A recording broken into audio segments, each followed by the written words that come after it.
Okay, so this is a problem from chapter 1. Let me go ahead and read it for you guys. Mary Lou Company began the year with stockholders' equity of $30,000. During the year, Mary Lou issued additional shares of stock in exchange for cash of $42,000, recorded expenses of $120,000, and paid dividends of $8,000. If Mary Lou's ending stockholders' equity was $92,000, what was the company's revenue for the year? Alrighty, so to figure out revenue, let's start with equity, and let's go ahead and list our balances out. Oops, sorry, there we go. Okay, so beginning balance for equity is $30,000. Our ending balance is $92,000.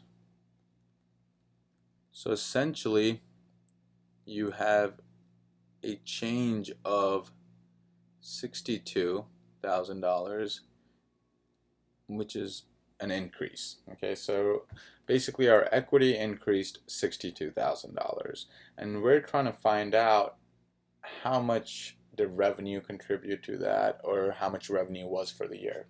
And to do that, we basically need to know our accounting equation and the expanded version of the accounting equation. So there we go. So as you can see, the accounting equation's assets equals liabilities plus stockholders' equity. And if you expand that a little bit, stockholders' equity is common stock plus retained earnings. And then if you break down retained earnings further, it's revenues minus expenses minus dividends. Okay, so you could probably see that this can be fairly simple, and we might just have to fill out the numbers. So looking back at the problem, we know that Mary Lou issued additional shares of stock in exchange for cash for $42,000. Okay, so that $42,000. So anytime you issue additional shares of stock, you're increasing your common stock. So that's an increase of $42,000. Okay, I'm just going to use a different color here. Now, just looking at that, if $42,000 was from the increase in common stock, we just know that retained earnings must have increased $20,000. Okay, because that would be the only way that it makes sense for stockholders' equity to increase $62,000. Now we can fill out the remaining of these. Recorded expenses of $120,000. So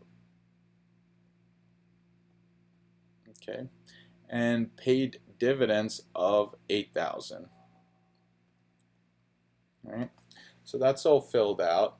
So as you can probably see here, it's fairly simple at this point.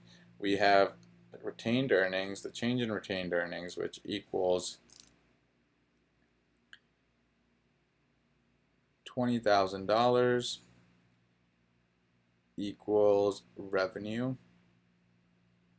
minus $120,000, which is our expenses, minus dividends, which is $8,000.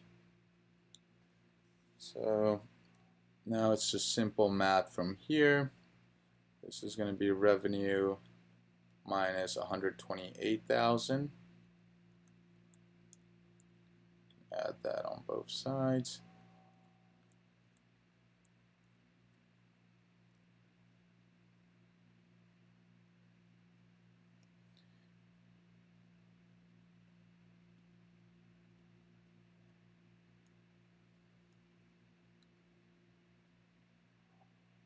So there we have it.